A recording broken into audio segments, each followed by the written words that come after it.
I can see her there, quiet, peaceful, unsuspecting, sleeping, perfect. I slowly climb a little more, my feet deft and my hands gripping tightly on the window ledge. It isn't a particularly pretty night. The rain is coming down in buckets, drenching me in her cold content, as if she thinks that what I plan is disgraceful, and she calls up storm to put me off. As if a little bad weather will stop me from doing what I need to do. I decide to stop putting the deed off, and decide to finally try and get inside the cozy little room. I dig my nails into the wooden frame of the window, slowly lifting, the rain still growling at me. She thinks too inside the box. She doesn't do anything I do. As if my art isn't any good, my methods are innovative and unique and of course, excellent in my execution of my piece.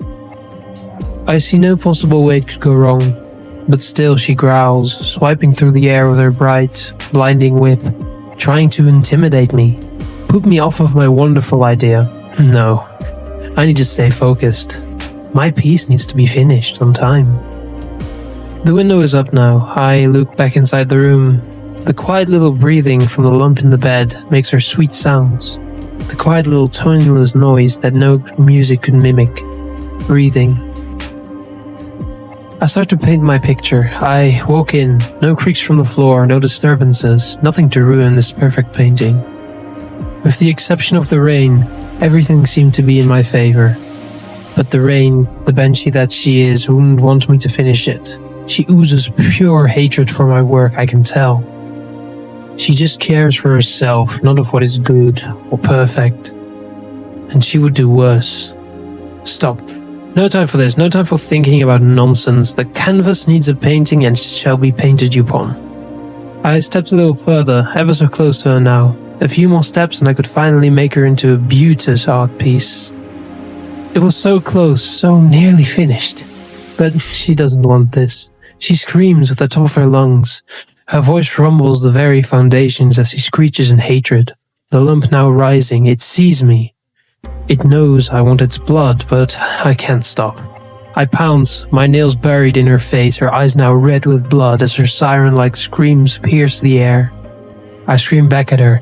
This isn't right, this isn't right. Why would you do this? Why couldn't you accept? Why couldn't you love? Why couldn't you let me create? Why couldn't you? I did what I had to because I love my work. I loved you once, but you stopped me. You stopped me, your own son from his work, your own son from his life. She still screams, my hands in her eyes. She thrashes, hoping that I'll let go, but I cling on. Blood seeping down her face now, her mouth now being flooded with the red, pure hatred.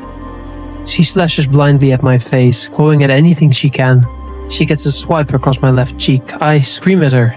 I push my fingers in her eyes even harder. You couldn't leave me alone, could you? You had to ruin everything. Didn't you? Destroy everything I had worked for. I thought you loved me. She coughs out another scream. Blood splatters onto me. Everything's going wrong.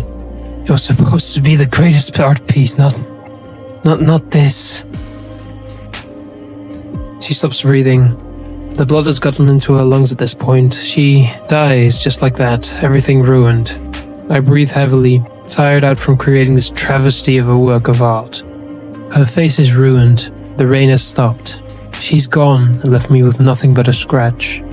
I turn away and head towards the window, the painting ruined, the beauty lost, but not before looking at the mirror. Not much to look at, just a few glassy eyes and a few scars. No time. No time for anything anymore. I must rest. I must get away from this. I must get away from Mother.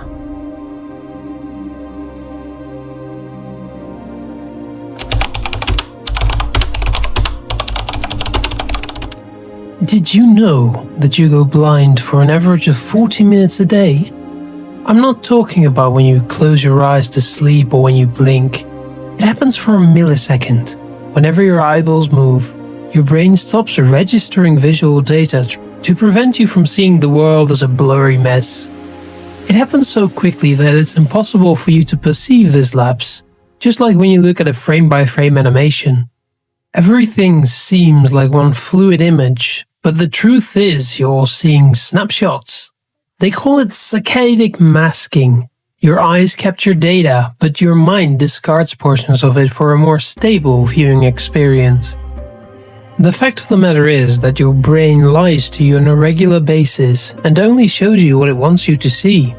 If your brain can ignore what your eyes see, then you have to ask yourself what else it might be keeping from you. I found out the horrifying truth when I went in for my laser eye surgery. I've had to wear glasses since I was in grade school, back when calling someone four eyes was the cool thing to do. I got teased a lot, especially after my lenses got so thick that my eyes seemed huge to anyone looking. Since I was drastically nearsighted, I couldn't get away with wearing them only when my parents were watching. I needed my glasses to function. It wasn't until my later years in high school that I started wearing contact lenses. I was a little squeamish at first because shoving one's finger in one's eye isn't exactly a pleasant experience. That said, it was better than constantly having to adjust and clean my glasses. I used to go through a bottle of spray per week. In the winter, it was practically impossible to walk around outside, what with the fog build-up. Contact lenses made everything better. For a while, the lenses were enough, and I enjoyed the freedom they offered me. I can't tell you how depressed I was the day my optometrist told me that I'd undoubtedly need to get glasses within the next 2 years to keep up with my degenerative myopia. They didn't make contact lenses strong enough for me. This was around the time that laser eye surgery was starting to take off, but it was so expensive that I didn't even consider getting it done. Before long, I was wearing a combination of glasses and contact lenses just so I could function. Years passed, and laser eye surgery became more popular, effective, and less expensive. I graduated college, got a full-time job at the government, and eventually earned insurance coverage. My annual eye exam being weeks away, I decided to take a look at my insurance plan. I knew I was going to need a new pair of glasses since things were getting blurry again, so I wanted to know how much I'd have to spend out of pocket. Lo and behold, I spotted a clause stating 70% of laser eye surgery fees were covered. I was floored and immediately set up an appointment at a local clinic. One thing led to another, and I got booked for surgery. The setup for the procedure itself terrified me beyond words. I was in a dark room, strapped down to a chair while an ominous machine hung over my head, quietly humming as though heralding my doom. My eyelids were forced open using medical tape, as though I were in a dystopian sci-fi mind control chamber. I'm not going to lie, a big part of me wanted to run away screaming. But then I'd have to pay the $50 cancellation fee, and that just wasn't happening. The eye surgeon squeezed a few numbing droplets into my eyes. The prickling sensation made me want to blink away the liquid, but the tape kept my eyelids in place despite my efforts. Whoever decided the procedure needed to be done while conscious must have had quite the sadistic streak. I felt my throat tightening as a scalpel approached my right eye. The surgeon's hand had just the slightest tremor, and I could picture him turning my eye into a shish kebab. I wanted to run and scream and crawl back into my mother's womb. No more glasses, no more glasses, no more glasses, I repeated to myself, hoping the mantra would give me enough courage to see things through. My instincts were telling me to close my eyes and look away, yet it was physically impossible to do so. I had to watch as the sharp knife carefully touched the surface of my eyeball. The surgeon sliced a flap of my cornea and delicately folded it over. As he did so, half of my field of vision went dark. The first eye was bad enough, but the procedure was all the more terrifying when the surgeon started on my left eye, because I knew it was coming. The pain wasn't nearly as bad as the anxiety building in me as the scalpel neared me once again. Another quick cut, and I was effectively blind. At first, all I could see was darkness and morphing grey shapes like when you close your eyes. But then, a small red dot emerged in the distance. The surgeon said it was the laser and told me to focus on it.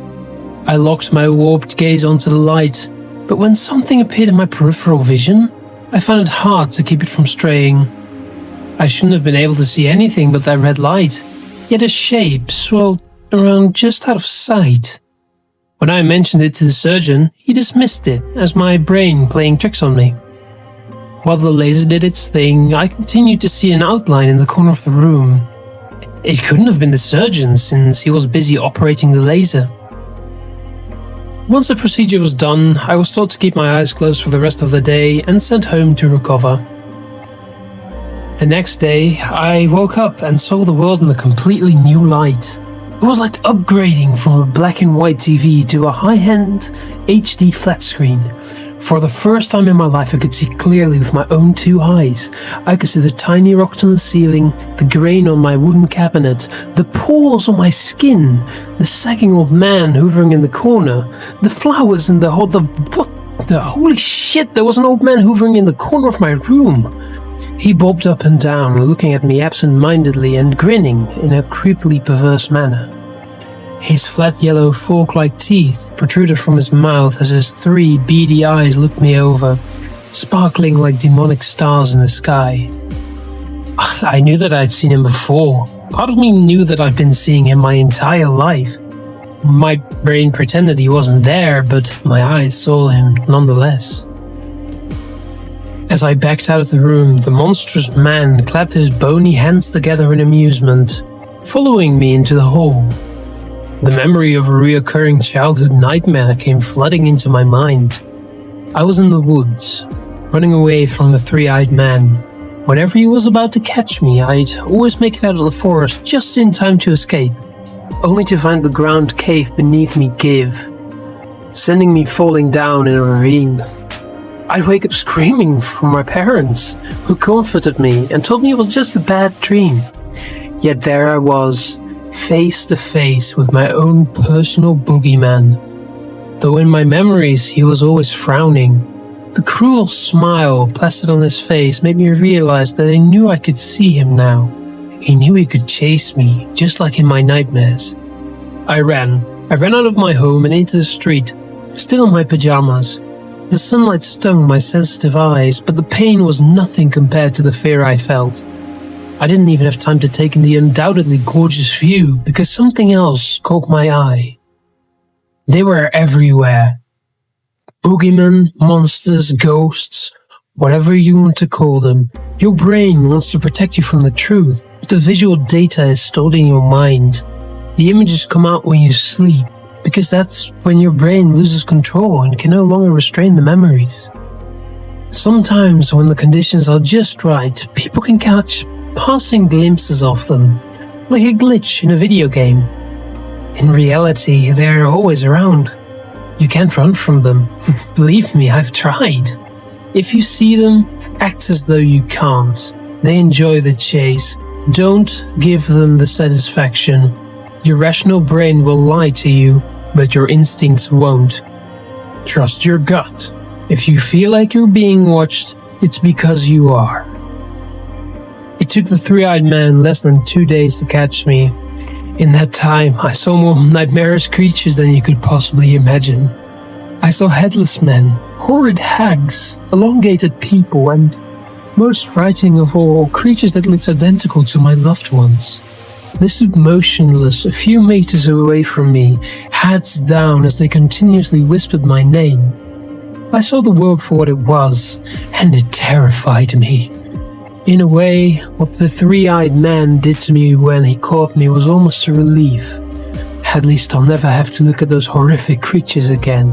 And hey, I'll never need glasses or contact lenses again.